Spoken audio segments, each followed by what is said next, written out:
안녕하세요 여러분. 오늘은 근대 문물의 수용으로 변화된 생활 모습을 살펴보겠습니다. 그림과 함께 살펴볼게요.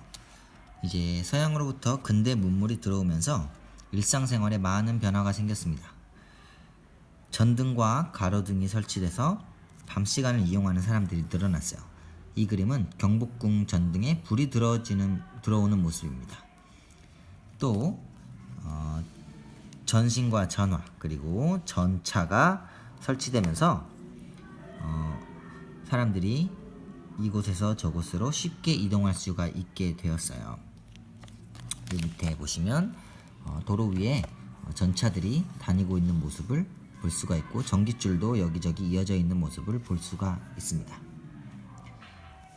거리에는 다양한 색깔과 모양의 서양 옷을 입은 사람들이 나타났습니다. 서양식 군복을 입고 신식 총으로 훈련하는 군인들의 모습도 볼 수 있었고요. 또 서양식 음식과 식사 문화도 들어와서 궁중에서는 커피와 홍차를 마시기도 했고요. 서양식 요리와 과자도 전래되었습니다. 여기 보면 아직도 조선의 옷차림을 하고 있지만 서양 음식을 먹고 있는 사람들의 모습이 보이네요. 또한 예전에 찍힌 사진들을 보면 이젠 서양 옷을 입은 사람들의 모습도 쉽게 찾아볼 수가 있게 되었고요. 밑에는 서양식 군복을 입고 신식 총으로 훈련하고 있는 군인들의 모습 또한 나와 있습니다. 도시에는 서양식 건축물이 세워지기 시작했어요. 이러한 건축물들은 나무와 돌뿐만 아니라 벽돌, 시멘트, 유리 등으로 지어져서 오늘날과 거의 비슷한 모습이었습니다. 지금 사진 보이시죠? 그리고 교육의 중요성이 더욱 강조되면서 소학교, 지금의 초등학교죠, 중학교, 기술학교, 외국어학교 등 다양한 관립학교가 세워졌습니다. 관립학교라는 건 국가에서 세워서 운영하는 학교를 말하죠.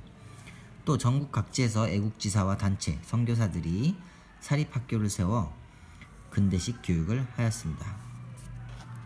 사립학교라는 건 관립학교와 반대로 나라에서 운영을 하는 것이 아니고요.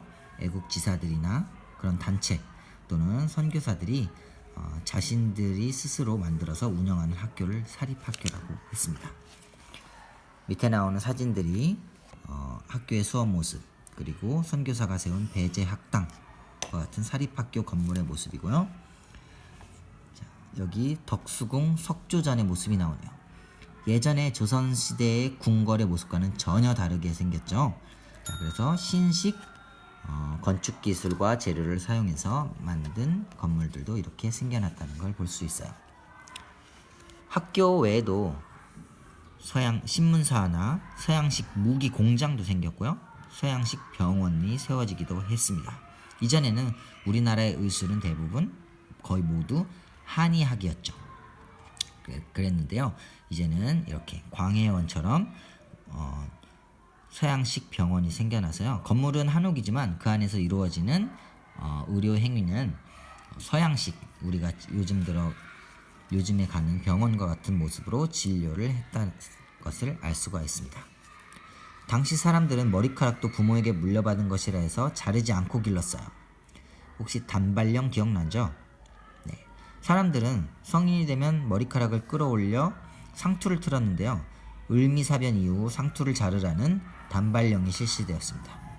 기억나죠? 그래서 어떻게 됐죠? 일본에 반대하는 항일 의병 운동이 활발하게 일어나기도 하였죠. 사람들은 찬성과 반대편으로 나눠져 있었어요. 단발령을 찬성하는 사람들은 위생적이다. 즉 머리를 짧게 자르니까 깨끗해진다. 머릿니도 없고 냄새도 안 난다. 또 일할 때 편리하기 때문에 잘라도 된다라고 했었고요. 반대하는 사람은 전통을 지켜야 한다. 또 머리카락도 신체고 부모님께 받은 신체를 마음대로 훼손하는 것은 부모님께 효도하는 효에 어긋난다라고 주장했고요. 또 한쪽에서는 일본을 따라하는 것이므로 절대로 해서는 안 된다고 주장하였습니다. 여러분들은 어떻게 생각하나요?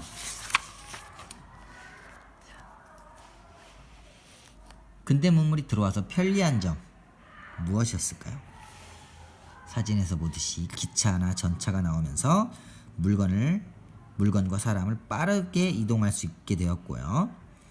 철도가 놓이면서 마을의 모습들도 많이 바뀌고 새로운 도시도 생겨났습니다. 하지만 우리나라에 세워진 철도는 일본이 우리나라에서 침탈한 물건들을 빨리 일본으로 옮기기 위해서 만들어진 거예요. 그래서 우리 민족의 희생으로 만들어진 철도를 통해서 많은 일본군과 무기가 실려 들어왔고요. 우리나라의 쌀과 자원이 일본으로 빠져나가 가슴 아픈 일이 있었답니다. 전화는 어떻게 생활 모습을 바꿨을까요? 전화가 처음 도입됐을 때 사람들은 전화가 이상하다고 생각했어요. 기계에서 사람 목소리가 들렸거든요. 그래서 또한 고장난 전화기에 감전되거나 전화 소리에 놀라 도망가기도 했습니다. 심지어 전화기에 귀신이 붙었다고 생각하기도 했어요. 그리고 무엇보다 전화기를 들고 다른 사람과 대화하는 것이 예의에 어긋난다고 생각하기도 하였어요. 전차를 보겠습니다. 전차는 개통 당시 인기가 아주 좋았어요.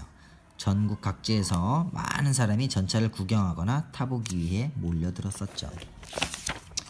이렇게 해서 오늘은 근대 문물의 수용으로 달라진 생활 모습에 대해서 살펴보았습니다. 이것을 들으면서 학습지를 풀어오시면 되겠습니다. 그럼 안녕히 계세요.